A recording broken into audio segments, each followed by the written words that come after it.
Tous les coups sont-ils permis pour le plus célèbre au monde, le prince Harry? Désormais, on est en droit de se le réclamer lorsque l'on remarque l'état de ses relations avec son père, le nouveau monarque Charles III, depuis le fameux Megxit 2020.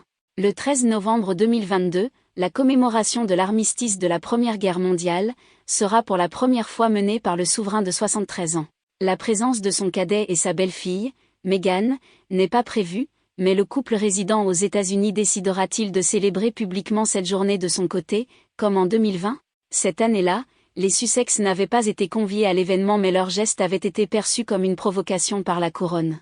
Vêtus de vêtements sombres, avec des coquelicots rouges aux boutonnières, les parents d'Archie s'étaient rendus au cimetière national de Los Angeles pour rendre hommage aux vétérans tombés au combat pendant la Première Guerre mondiale.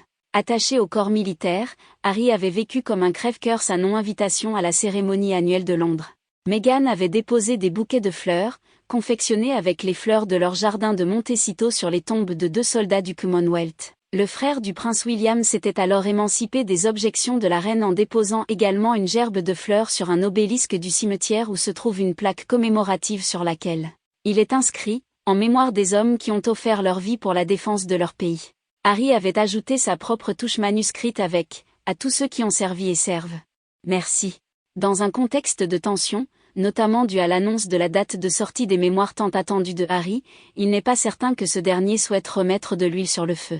De plus, à en croire Angela Levin, spécialiste de la famille royale et biographe du fils de Lady Diana, le souverain pourrait choisir de contre-attaquer pour empêcher les révélations explosives de son cadet. Parmi les ripostes envisageables se trouve notamment le retrait des titres d'Altesse royale et de prince et princesse à Archie et Lilibet Diana.